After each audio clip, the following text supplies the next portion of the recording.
Namaste, viewers, and a very happy Independence Day to all of you. I am Santosh Subramanian, and I'm your host for this event. I'm excited to actually welcome you to the very first live stream on this Immortal Bharat YouTube channel. And today we have a very special guest with us. His name is Dr. Varun Kharbanda. Viewers, Dr. Varun holds a doctorate in economics from the University of Iowa. He's actually currently a vice president at a global multinational bank. His research actually focused on the unorganized sector of the labor market, but he also studies the socio-economic trends and behaviors in a lot of other countries, actually across the world. So, namaste and welcome to Immortal Bharat, Varunji. Namaste, Santoshji. Thanks for bringing me here, providing me the platform. Om Namah Shivaya to all of the viewers. Thank you. Awesome. My pleasure to actually have you here. And viewers, I have personally followed Varunji on LinkedIn. And, I really like his posts, the things that he likes on LinkedIn, the comments he posts. And he has been an unapologetic warrior for Sanatana Dharma on a platform like LinkedIn. And that's amazing. So I followed him for a long time. And I thought that he would be a great speaker for our session to share his views on the topic of economics and dharma and how they are actually intertwined. So I will, I feel that over the course of this discussion, we will uncover some great points about this topic. So viewers, how we will do this is I have a few questions for Dr. Varun. So I will, have him, give his views on that. And then I will open the floor for your questions. Because I think by the end you will have a good insight into the topic, and I hope there are some good questions from your end that Dr. Varun can answer. So feel free to put them in the YouTube chat box. If you're on the mobile, I think it's just below the player. If you're on your laptops, it should be on the right side. Okay, so with that, Varunji, my first question to you is you have lived in India, you have been here for a long time. And I think now you're based out in the US, so you've been there also for a long time. Your education is from there. So what do you think are some fundamental differences in the nature of economics in the US compared to India? What are actually the main differences that you see, and what actually drives these differences? So economics is driven by the expenses that people make. And normally, like, at a human level, at the human values level, the people are very same. And even in India, in US, I was expecting it to be like someone who's staying in India, they expect things to be very different in US because they look at them at the Hollywood movies level. But human values, the love, the compassion, the family values, the conservative values of a father for her daughter, or for a brother for her sister, they all are same across like India and US, and if you want to go to any other places, they are very similar. They are very like driven by the human nature. But at economics value, it's more of like the economics is more driven by how people spend their money, how the individual spends their money, and there's a lot of influence that goes from the government and from the big players in the market. A lot of time you have a monopoly and a lot of big money that comes and try to advertise things, try to dictate how individual make choices. Thanks to the way we have like more than 60% of our population still lives in villages, and they still not like urbanized, and they still don't watch the television that everybody in US, most of them watch there. So the urbanization issue tells us like how much people will listen to the advertisements and the TVs, and how much they will influence by the bigger money and the government policies. And non-urbanization tells us like how many fraction of people are going to like follow what they used to do before. So in terms of that, like if we know like US is more of like a individual consumer based economy where individual consumption drives the growth of the economy.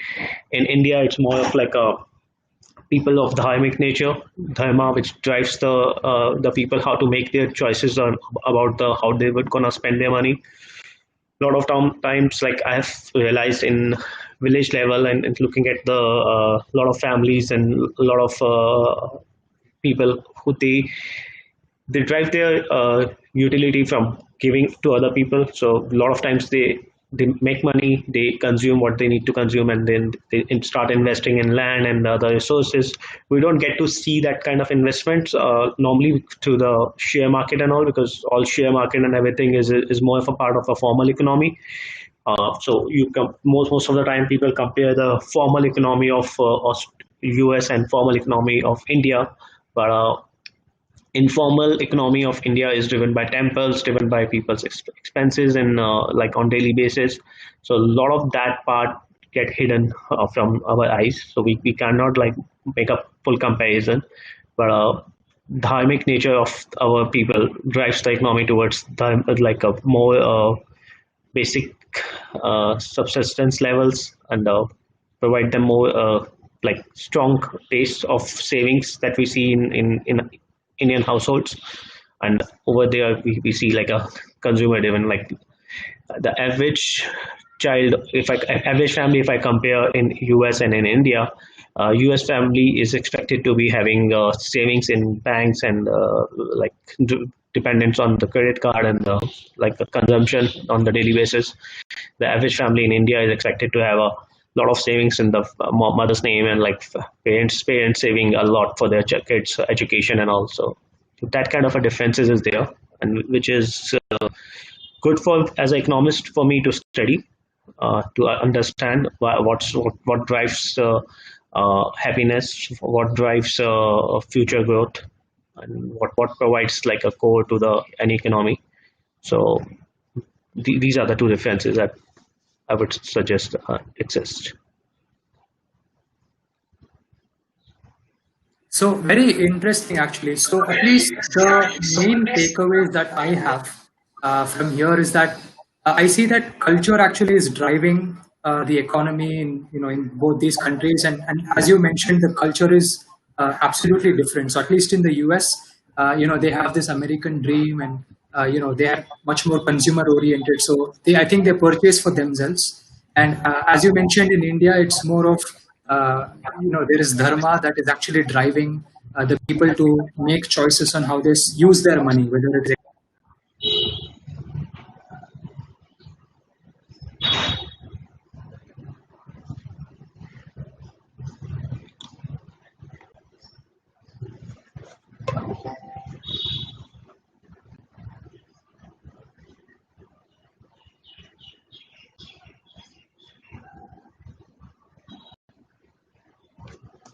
Santosh, I see something, some technical issue.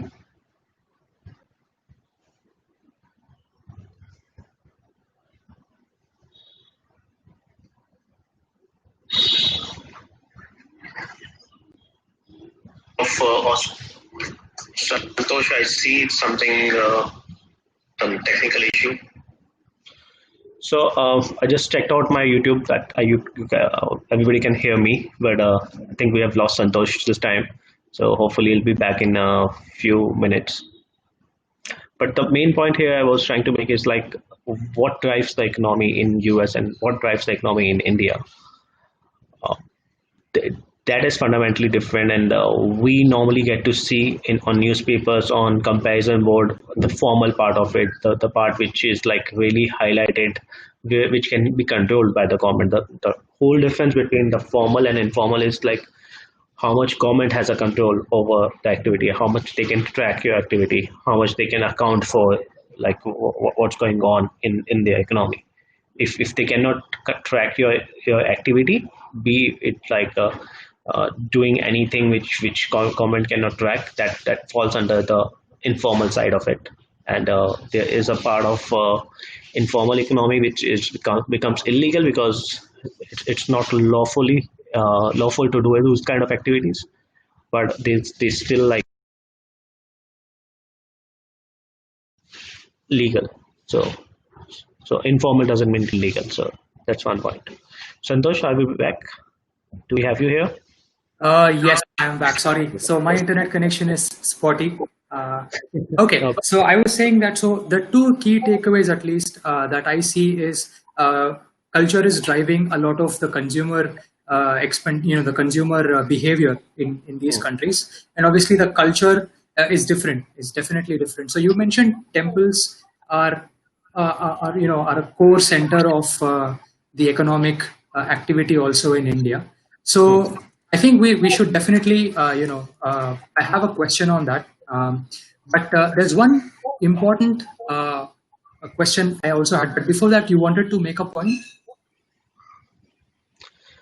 My one thing which I wanted to clarify is like culture at a human value level. As I said, the people are very same. The conservative people are same.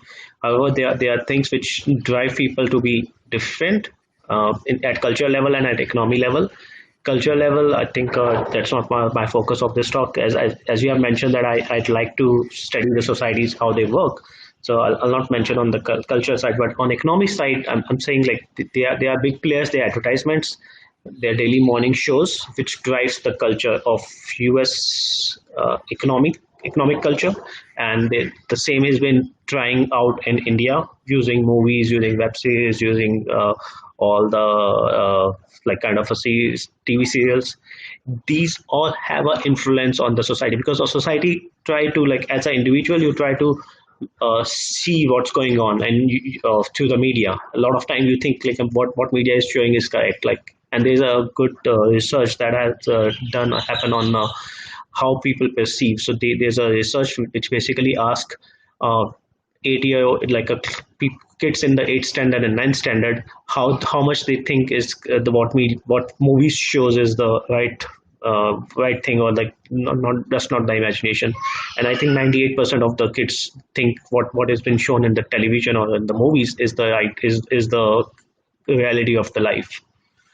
So that kind of influence if media is having on the people, so media is driving the economic cultural differences. And thankfully in India we people don't watch that much of like a lot of, because of we have more than 1 billion population, we don't get driven by that kind of thing, and we have so many good media houses also who try to show the best of the world to us. Well, actually, that's good news. But so the other question I had was, so for viewers, for those of you who don't know, India was actually number one in the world GDP for over 1500 years. At least we know it is 1500 years because there was a study conducted by an economist called Angus Madison. His study was sponsored by the OECD countries.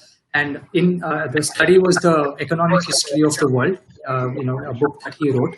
So from the year zero till about the year 1500, 1600, we could see a graph, and it showed India had a share of 45% to 35% GDP of the entire world, and China was, only second. So we all competition economically, but the graph actually makes it very evident that the downfall in our economy actually began during the Islamic invasion and the colonization of our Portuguese, the British, and all of these other colonial powers. When the British left, our GDP was actually less than 4%, and it continued that way until I think the 1990s, the time when P.V. Narasimha Rao came and he removed all the license Raj, and that's when the liberalization happened. And I think from then on until today, we are hovering between 6 to 9%, and it's been that figure. So, Varunji, what do you think, in your view, should Indian economists, academicians, or thinkers who think about this topic, what should they do if we are to reclaim that spot, and who exactly should actually be pushing this?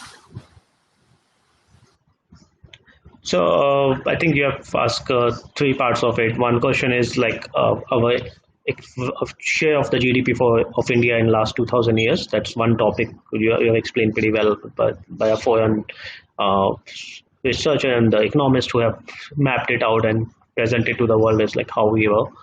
The second part of the question is like what is the role of economist, and I think the third part you wanted to know who will drive that change. If like how should the economist suggest it and who will drive that change. Right. So coming to starting from the first point, there is a research that happened, and it was like a beautifully explained in the world economy how we have been what is the share of different countries in the world GDP in the last 2000 years. They don't have the data prior to that. They have only for 2000 years. And I have shared that a couple of times on my LinkedIn. And I was actually, the reason I was like little, when I was looking at the research and the data and the graph that they were showing, I was like, they was just giving more weightage to the last 100 years, and like half of the data was in the graph was showing like last 200 years, and like the 1800 years prior was shown in the other half. And I was like, what the heck is like this is just showing Oh like yeah, all of it. I saw actually that post that you made. So the 1800 years were Yeah, compressed to this much in the yeah, graph, and the remaining 200 years were this much. So yeah. a lot of And space. I was like, what it was showing like the India's share was good in the starting, and then it becomes like a very slim. And the majority of the time, it looks like the majority of the time the US has a bigger power. I was like, what kind of perception they are creating is like they are showing India doesn't have any like a share in the starting of the time point. And then I looked at the x-axis, it was like scaled from 1 to 1800 in the first, like 1 to 1500 in the one, like a small part, very small part, the one-fourth part of the chart.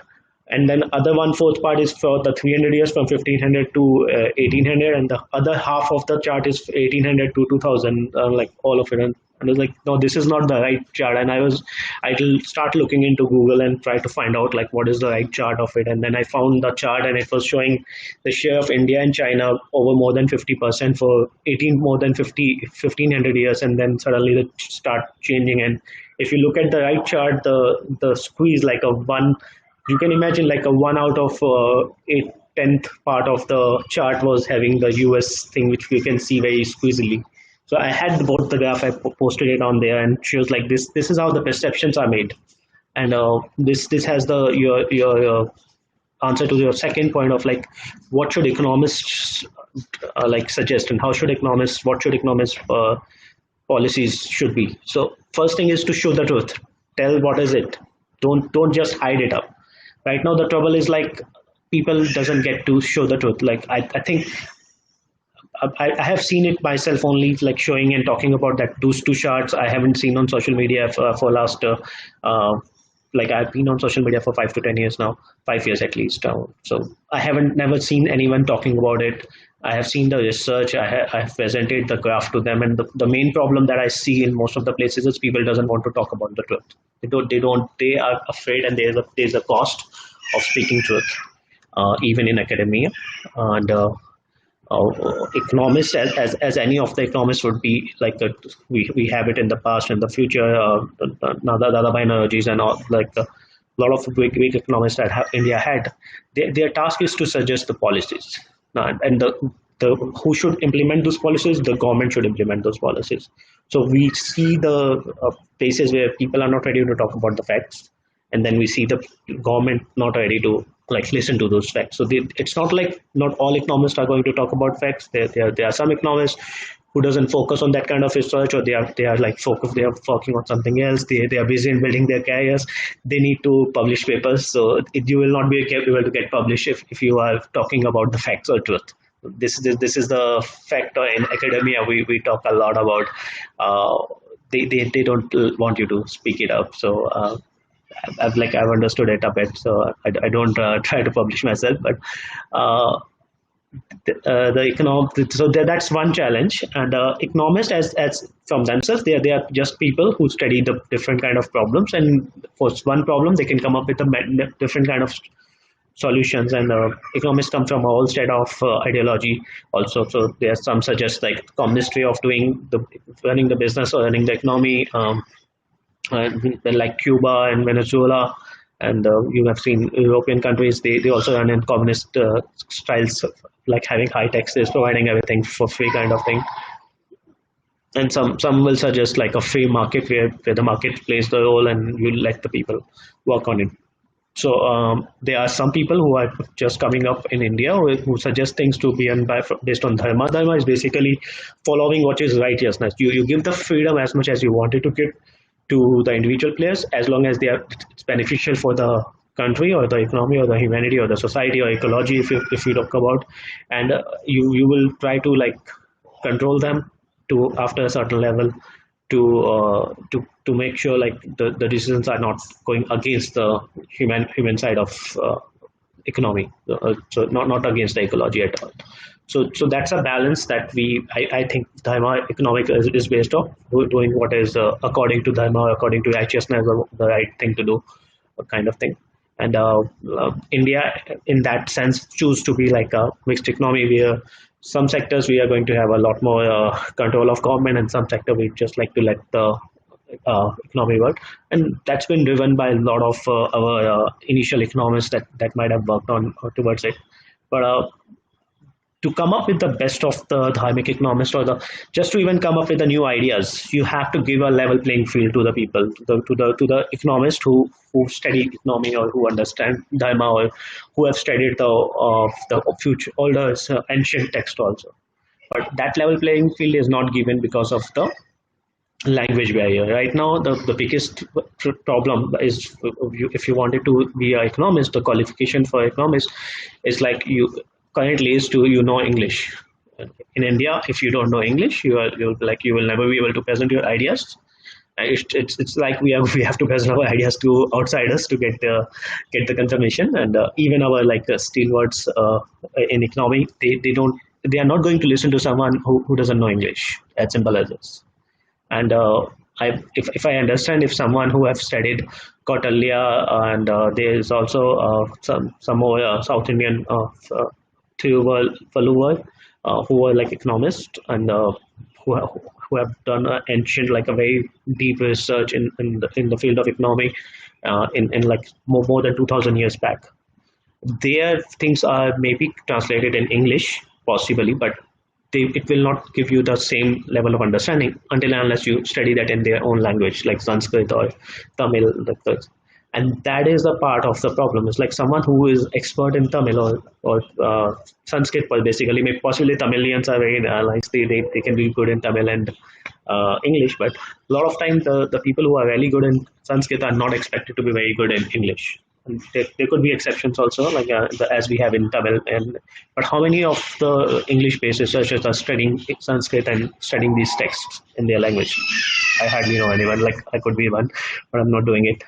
Uh, so that's why, like when you don't have a research or like platform for academia in the native Indian languages like Sanskrit, Tamil, Telugu, if there is no economic research, that's papers or research journal where someone who knows Sanskrit can write the ideas about the economics and put them down in the thoughts. When you don't even have the translation of other English journal, newspaper articles or research in native Indian languages, you will never get the new ideas coming from the native Indian language speakers. So that's the part of the government. The government's role is to first provide all the research and innovations that are all the research that's happening in the non-native Indian languages in native Indian languages. That includes Hindi, Sanskrit, Tamil, Telugu, Kannada, Marathi, Bengali, Punjabi, like all these languages. And this is a big role that the government can play. So they are not playing their role first. They are relying a lot on the like a foreign media or foreign language research, and then they are trying to implement that to the majority of the people of India, which are majority are non-English speakers. We still have like around more than 88% of the population doesn't speak English as a qualification. They might use it for like maybe 30% people use it for something, but they are not like a fluent English speaker. They are not the one who like speaking couple of numbers in English, or like saying Monday, Tuesday or something in English doesn't mean that you speak English. So only like I think 3% of people are fluent in English, and 13% use it. It's like can say that this is my second, third or fourth language of spoken that we can use. But majority of people doesn't use it, and government doesn't endorse or doesn't provide the platform for native language speakers to even register their firms or do any kind of activities. The computers are not there in native Indian languages. So a lot of things need to be done from the government. So currently the foreign researchers are controlling all the all the research platforms right now, if I say. So that's where the lot of like native Indian language researchers need to come out, use the platform on social media, present their talks, and all the new ideas. I expect if once the social media reaches the uh, native language speakers, like it's already had done, but once the researchers start like studying and understanding the research in their own language, and then suggesting what would be the next thing, you will gonna see some more innovations, some more ideas based on native languages, and a lot more thing can be achieved there. So, Oh, actually, quite interesting points because there are a lot of dynamics to what you said. One is the view of the economists, at least after post independence, it has been Western. Because that can be attributed to their education because most of them are English speaking. They've come from the English medium education system, so they are looking towards the West to solve our problems in India. And as you rightly mentioned, there is no actual platform for people, who are actually fluent in the native sciences. There's no way for them to present ideas at, say, IIM or IIT. The barrier is English. So if you don't know English, then you're out. So, in fact, actually, I made a series of videos on the education system of India on the channel, and from starting from what was the pedagogy before to how it was destroyed, and what we should do going ahead. And I think the new education policy that has come actually sort of addresses some of these things. But one important takeaway, at least here, is there has to be a way for normal people to actually understand, first become aware of what are our native ideas of economy and policy making for economy, and how these ideas can actually be pushed towards people who are in the business of policy making, whether it's the barus in the system or whether it's the actual politicians. So I think social media is doing one push there, but I think a lot more can be done in that area. no, definitely you like a lot of young and blood and young entrepreneurs and young thinkers are coming up with the ways to address this problem in some way or the other. You might have seen a lot of videos coming up where a lot of like a native innovations have been shared with masses and been shown. It's just a matter of time when because once you start seeing money in this, the money will start following it. The problem is right now is like people are not investing in these ideas. Like if I have to ask any general public if I go in Delhi and I like go to a Delhi market and ask, give me a product which is in my native language. Like Hindi is said to be like a native language in Delhi a lot. I will not find it. Like it's even hard like to find a one small toffee which is like properly having all the labels, everything in my native language, so I can read exactly. Okay, this is the name of the. If I don't know English, if I can if I, and I have to buy something, buy something to eat with the properly like written labels and all packaged food. I will not find anything which is written in my native in my native language, ingredients written in my native language, brand written in my native language, location of the product manufactured written in my native language, or the office of the company written in my native language. Everything is written in English, and it's weird. If you tell me if I bring some American kid or American family and give him everything in written in Chinese, you would be like look at their faces like what are you doing with us, why you are like exploiting us or making fun of us or torturing us with the foreign language which I don't understand. Like imagine like if I have to give you a computer which runs on Chinese, how much you can use it. Imagine if I have to give you the driving license and that's written in Chinese and you'll be like, okay, I can see my photograph, I don't know what it is. And so that kind of a torture, you will feel tortured, and that is kind of a torture is what we are giving to our 88% of our population who doesn't not at all use English and who can actually recognize English at least, but about like more than 70% of the population who doesn't even recognize English, and they have to basically go through this mental torture every day, and it's they have just like assumed this is a part of life. They are not ready to change. They are not like if I start giving them the product in their native Indian language, they will not like they will like least likely to buy it, but because they have been like groomed in that way.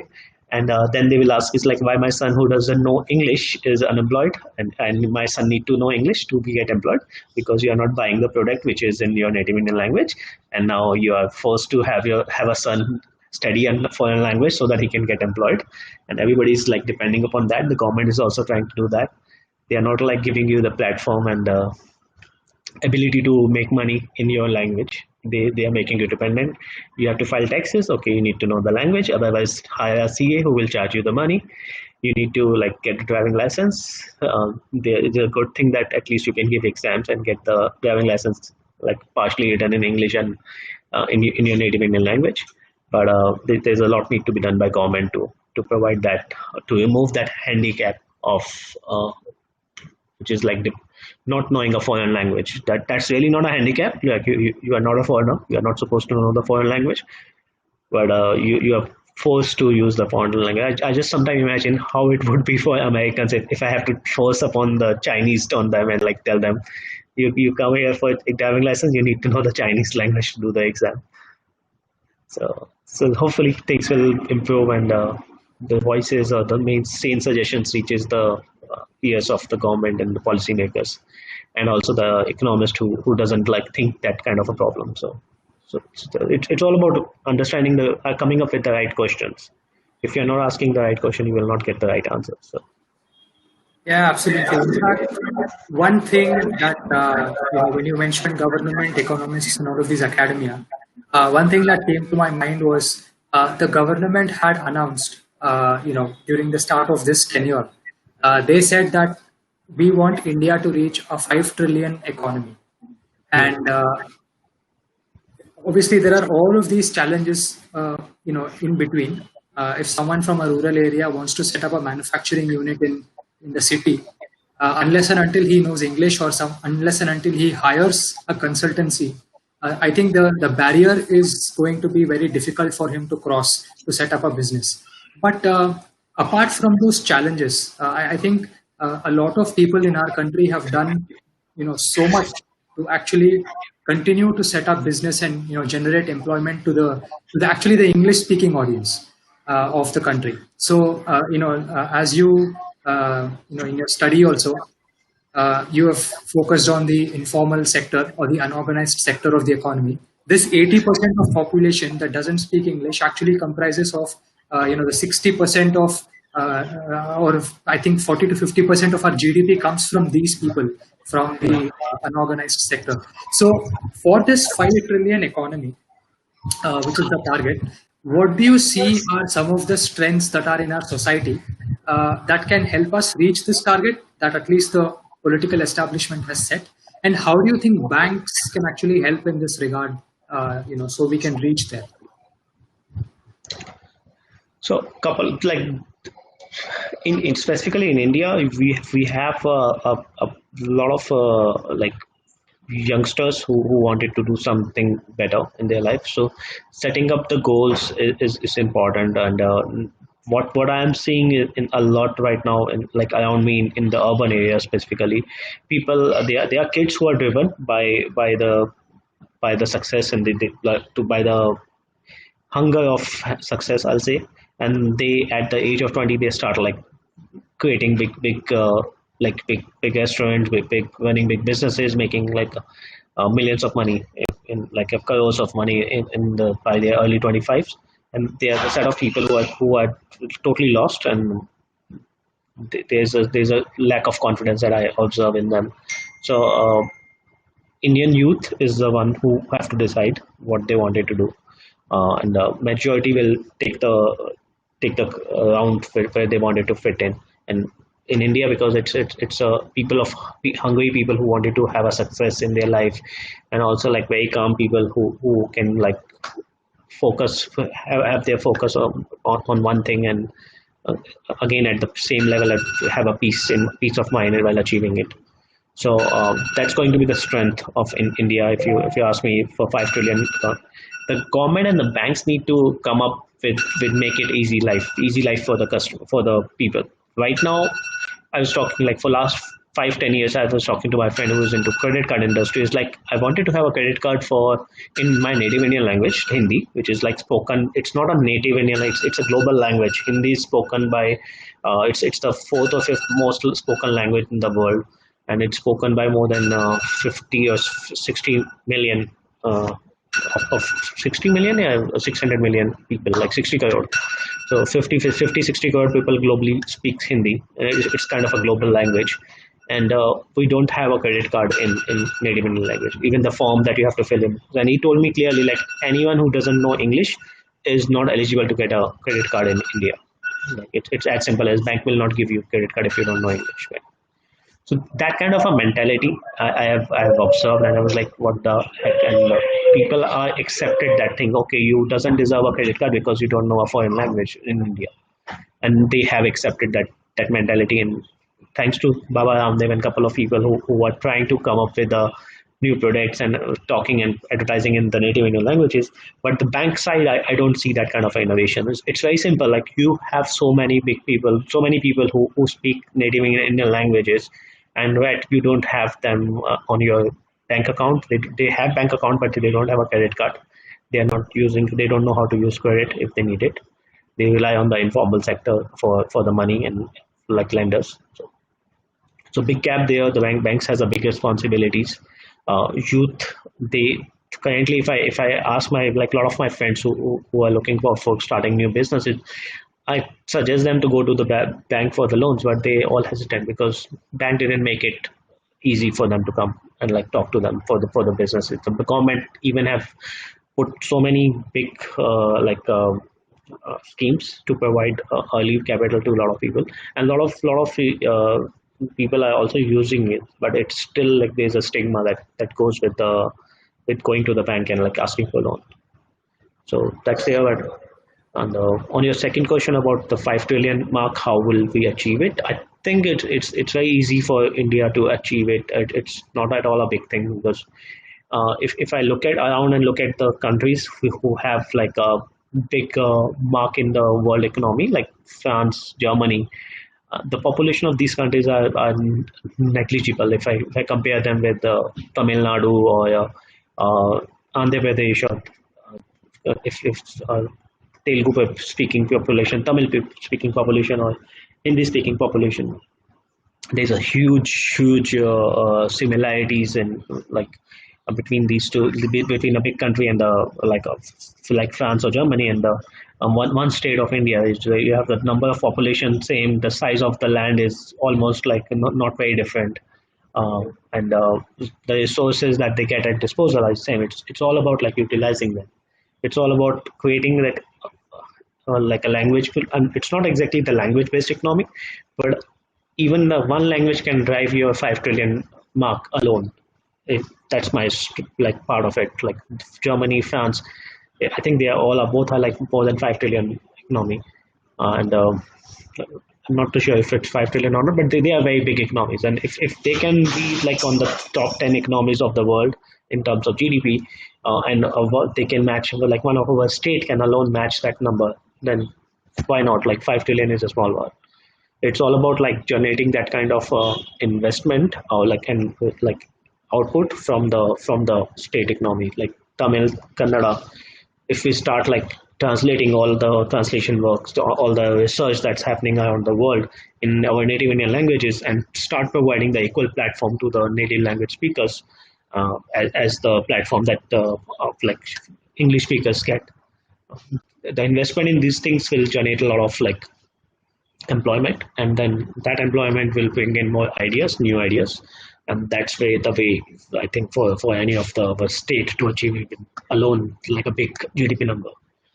It's just a matter of like a focus of the government. Like I don't see Tamil government focusing on providing computers in Tamil language. Like maybe now we have started seeing languages like Hindi and Tamil or Kannada in computers.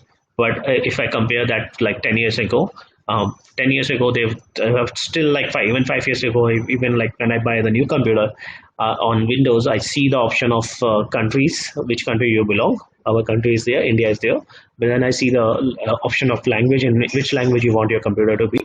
and I don't see any of the Indian languages there. No Indian like Hindi, Kannada, Telugu, Tamil. None of that language comes as an option, the first option for your computer to be in. And that's when I like, why do we like what we are doing with ourselves? Why do we even exist if the world doesn't even provide the basic computer in our language? Like I cannot gift a computer in English to my any of my relatives who just don't speak English and who are not comfortable with English. Even if they speak, they might not be comfortable in the foreign language. So so that kind of challenges, once we start putting our energies towards solving it and start like investing in our own native languages, you're gonna see the 5 trillion mark. It's achieving is very easy. And right now, like from the dharmic point of view, so we already have the money getting accumulated in our temples. We are just not allowed to use it. Think about like a temple in Tamil Nadu, all the money that they owe, they start the Hindus start utilizing that money as per the need of the Hindus or the native language speakers. So they start investing money in Tamilian languages. They start investing money in and translating work of foreign language in Tamil. Andhra temples, we have a Tirupati temple, which is a big temple. They start doing it. We have Siddhivinayak. They start doing it in Marathi. We had Padmanabhan temple. The money is controlled by the government. If the government loses out the money, or if it lets to be driven by the dharmic economist on based on the suggestion of dharmic economist, and we start providing the equal platform to the each language speakers in Tamil Nadu and in Kerala and Andhra Pradesh and Karnataka. Similarly, like we have it's so many glorified, like really awesome places in the Karnataka. I lived in Bangalore for a couple of years.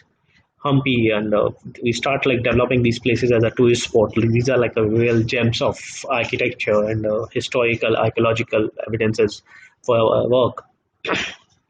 Once we start generating funds from them to tourism and start investing in our own culture and start investing in the providing the equal level playing field to the native language speakers, a lot of like in different areas, even Bengal and all the Assam, there's 5 trillion is nothing. The government, like the problem is with the government is like they set small targets. They don't want it to get out of that like a circle which has been set up by outsiders. Okay, in America or like any other country, they don't want you to achieve your potential. They just want you to follow, make you follow them. The problem is the mindset of the politicians, or whatever, they're like 5 trillion, 5 trillion. Hey, do start working towards the 10 like trillion. Start working towards like 100 trillion.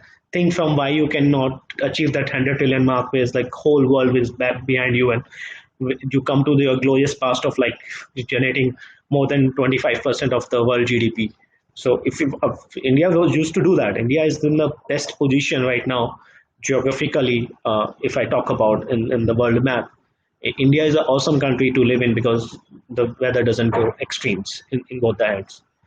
It's just like we are destroying our own ecology. We are following outsiders who started like late, who just got like their whole wealth in this last 100 200 years, and we are not ready to stand for ourselves. We are not ready to see our potential. We are just like, oh, let's do $5 trillion, and then for do that, do all the makeup things, and then just show that you somehow you achieved it. But if you like understand the way economy works, where the investment comes up, where how the output comes up, and you start like working towards it, and you start utilizing your 88% of your population or 85% of the population who are totally made to be handicapped by the forces of the government on the foreign language, and make them dependent handicapped, is like they don't have the qualification because they are native people. They are not like coming outside from India to settle down here, who would know English. No, everybody lived here, everybody have their ancestors here, and everybody like knows their native language. Provide them resources and all the new things in all the research, all the innovations, all the technical know-how in native Indian language, and see them prosper. Why you need that 12 years of education and 4 years of mass bachelor's plus 2 years or 5 years of PhD to tell you the basic things?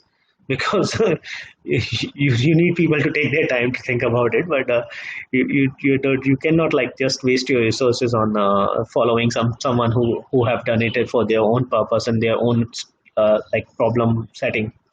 India has its own geographical problem as a social places where social understanding about the world. We have to find our own. We have our own problems. We have to find our own solutions. We cannot just follow the solutions which has been given to the other problems. So that's actually a very good point. So there are some points in there which I have questions about, Varunji, but we are getting some great questions from our viewers who've joined us. So this question is from Santosh Ramraj. He asks, "What is your advice to the current generation intelligentsia who are tilting towards communism or socialist tendencies? What are the ways to promote economics based on our sacred text?" So I think one point you made was to make translations available, at least in native languages. So what other things can be done? See, it's one thing about providing the translations of like you can if you are providing the translation of a dirty like average work which is like low IQ ideas or IQ like really low quality work. If you are translating that and like providing that to as a food to your people, they're gonna eat bad food. You have to provide them the good quality ideas. The whole point of translation was my point was related to like research and innovations and like what is the truth, what is the truth of sciences where we are right now, what is the scientific research which is based on proper like proper evidences and all is like accepted by world in a sense which is like beyond any doubt, and the innovations that are like innovations in chemistry or physics or biology which is been established kind of thing, a good research kind of thing. So you translate that and provide that to the customer to utilize. It's good. Comes on the ideologies, consumerism or like consumerism or like the capitalism or communist kind of ideologies. These are the things which are there to control the minds, to keep you in the cage. So if I give you a story which tells you, okay, it's nice to be in cage, just stay in the cage, it looks good. In the cage, if you get good food, that is awesome life, that is heaven. And I translate that in native Indian languages and provide to all the youngsters. They were like, oh yeah, cage is good. They will. So we don't want to like translation of all the things are good, but as long as they are based on the truth, that is what we want. Our problem right now is like we are not ready to talk to our own people on the sensitive issues which they feel is very dear to them. The second problem is we are not ready to speak the truth. So there's a lot of movement or the discussion related to the right to truth. The citizen of India should have the right to truth because we have our slogans, truth triumphs, Satyamev Jayate. So to really make a Satyamev Jayate, you need to know the Satya, and you just cannot like you if you are translating the work of others, fine, but tell them like this is the truth of this person. This is the foreign agent who's been like paying for this person. There's a foreign agency who's behind propagating this particular kind of ideology because they get benefited. This is a foreign total like a mafia kind of people who wanted to exploit your emotions on these things, and they just want you to driven to be like making a slogans like desh ke tukde honge and all blah blah blah, because they don't want you to be united. They don't want you to think beyond the small differences, and there's a they don't want you to be dharmic. If you follow the dharma right now, if you go to the temple, if you go to the do your fasting and all follow dharmic values, the media will not like celebrate you. They will ridicule you. All the jokes that coming up with the comedians, they all are paid. They all are made to make you feel bad about following what is the right thing to do. You do meditation, you do all kind of things. So the youngsters need to make sure like if they are following something, they are not getting into a trap of going down. They're becoming intelligent, becoming better. They're not just being like becoming a dumb who's totally disconnected with the dharma.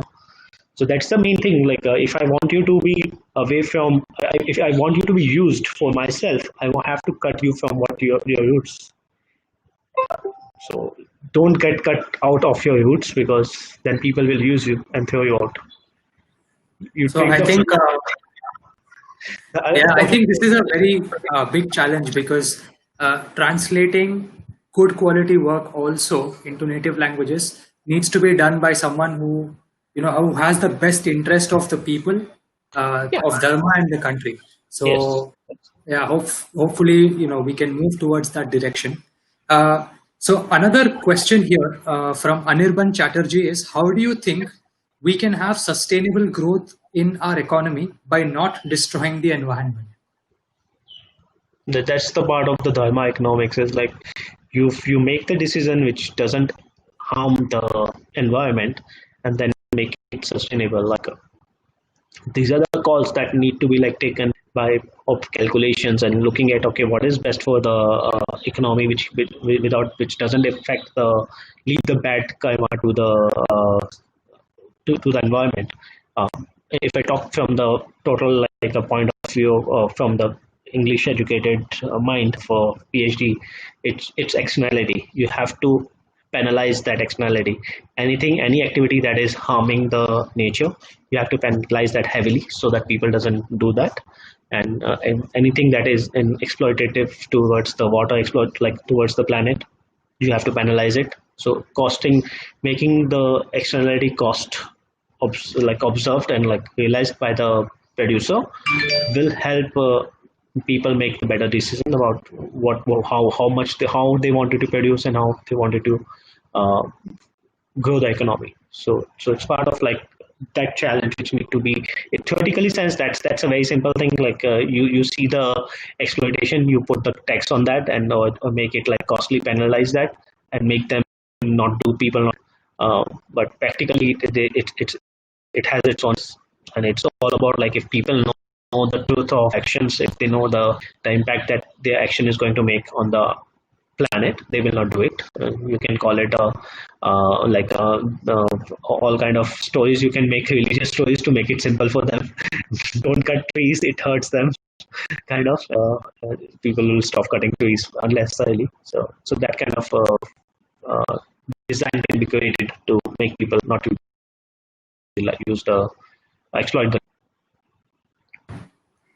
Yeah, that's actually a good point, because I think, from a dharmic point of view, I think there's imbibed knowledge. There's a sense that I shouldn't be doing this, to Mother Nature. I shouldn't exploit Mother Nature. I think there's a sense of respect, deep respect, already built into our DNA, which comes from our great forefather rishis. So I think, like you mentioned, but in certain areas, especially in the urban setting, I think what you mentioned is highly relevant. And I think that can definitely help cut down the damage that we're doing to the economy. Another good question here again from Santosh Ramraj is, and I think this is something that we hopefully you can enlighten our audience. It is people tend to lose being updated with what is going on in the economy and develop misconceptions. What do you suggest to spread the awareness of being updated with what is going on in the economy? I think one interesting anecdote, at least I would like to share here, is there is an economist who's the head of finance. So he's a head of finance at IIM Bengaluru, Professor R. Vaidyanathan. So I have followed him a lot on various talks. So he made a talk, and in that he actually shared something which was shocking. He said the entire newspaper, the media, all the channels that we have on the TV, they basically keep showing these pictures of each of these companies in the share market going up and down. And if the share market goes down by 100 points, they speak as if the country itself is going to implode. So all of these things are actually shown in the media to a massive extent. They exaggerated it. And I always used to think that the stock market is the indicator of the actual economy. But in his talk, he said that the contribution of the stock market to the Indian GDP is less than 10%. And that Yeah. was actually quite shocking, because the 90% includes, obviously, some portion of that is the unorganized sector, actually, a large portion of that. And then some portion is the government and obviously other sectors. Yeah, But that's true. there's no mention of this in the media anywhere. And I think this question actually Hmm. has a good point there. So, how can people get to know what is exactly the current status of the Indian economy, who is contributing to the economy, and where can they go to find this information? Or is there some enlightenment required to actually understand this? It's a good question. Is like, how would we know what exactly is good for, like, how is our economy doing and what exactly is going on? And uh, we don't have any indicator right now. Like the whole part of a formal economy and push towards, like, look, share market, invest in share market, you have to come into the formal thing, is the point of the for the government. They can control it, they can measure it, they can tax it. That's why the government is like, oh, pay your taxes, get formal, put your taxes, put everything on in open, which is a good thing. We need to contribute in nation building. But as Professor Vaidyanathan said, this is correct. The economy that you see in television, like the share market that you see here, the even in US, the Amazon, the share prices of Amazon, the Tesla, and like 1 trillion above economy and all, like big 1 trillion company and all that. That is just a small part of the big economics. If I talk about this, is like there's an economy which can be tracked, and you see the GDP number for the tracked part, and there's a big part of it which is not tracked at all, and which has been like never been accounted and never cut. It's hard to account for that because it's a daily like expenses that you do, daily activities that you do. So looking at the GDP numbers, looking at all this kind of like a economic uh, tracker kind of thing is not the right way of checking out how we are doing as a society or as a country. The trackers that you need to look out is like the how many riots are happening, how many suicides are happening, how many people are like not happy in their life, or how much money we are spending, or not exactly the money, but how good we are in tackling the foreign agenda. It's like how foreign influence coming from the negative intent is going to be harmful for us as a country. So how good we are in tackling that, how much respect we are giving to our own ancestors and our own family thing, our own language, our own people. So those are the things which should be measured as a something which is like whether you are doing good in your as an economy or not, rather than like looking at how much money you are making, because money is just something which is like you can create from thin air. The government really can create it from the papers. They print it out, and they just need to give a little excuse. The printing the money is like, yeah, there is demand. People are working more. They need more money to spend, and there's other ways of doing it. But yeah, the people as at an individual as normal person, if you wanted to understand how the economic, how our countries work doing, you need to understand along with the GDP numbers, you have to look at the numbers of how much people are happy, what is being shown on the television at our level, because what you see in the television and what you don't see in the real life, that difference tells you how much is the control of things from outside. We don't see things in our families, but what we see in the television on daily basis, and depending on what media you're focusing on.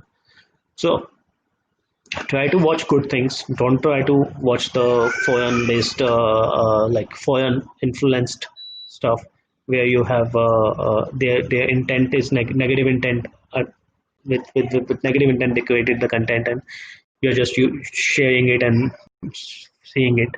That's not going to help you.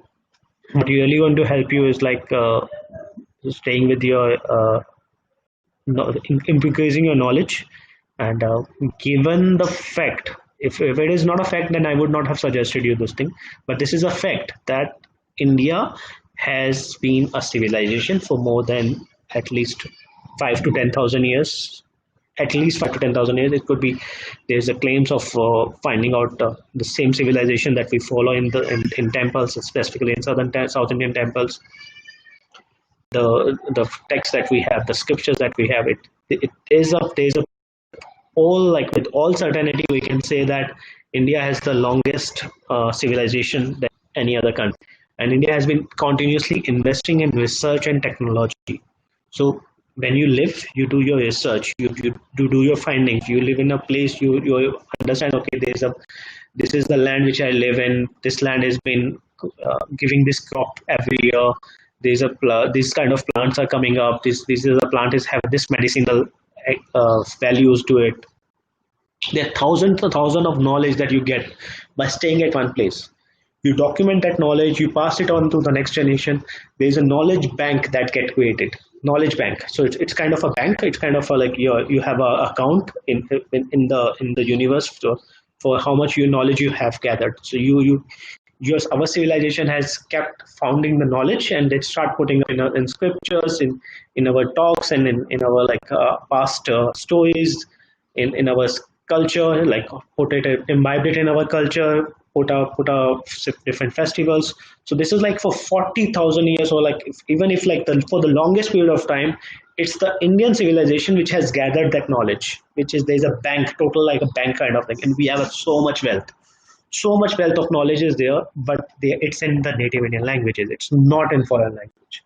The foreign language, it started like at least 500 years ago, or like maybe 1,000 years ago. It's not like the longest bank that they have. Whatever knowledge that they glorify themselves into is accumulated in last 100 years, and it was also built on some of part of that is also built on the our knowledge of mathematics, of physics, or medicine. We know like we have the first person who have done the surgery of the nose for one of the uh, a person in like Chayak, I think I'm forgetting the name of the scientists that we have. The Native Indian scientists, we call it rishis. Yeah. So our rishis has all the kind of a knowledge that they have. They were like the scientist kind of people who have done all the innovations and come up with the new things. And a lot of our knowledge has been taken over from by the outside people. They literally, there was a lot of traveling that happening. We have the universities, Takshila, Nalanda. They are the one of the big universities. We already have found. It's not like I'm making out these stories. And the problem is like comedians, they just wanted to make fun of with the agenda, with the negative intent. They try to make fun of people and of our ancient text, and they don't really care about humanity. If you ask them, do you care about your mother? They're like, yeah, she lives. I live here. She lives there. So we have a kind of a generation who doesn't really care about other people, and they try to spread nonsense and things which they don't know about, and they just get paid to speak the BS that they do. So we as a civilization, we as the kids of this civilization have already sitting on the wealth of knowledge, but that's in our native Indian language. That's not in English. That's not going to qualify.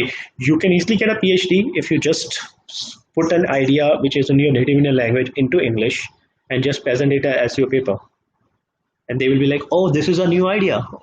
Yeah, that's from 5,000, 10,000 years ago. My uncle had done it.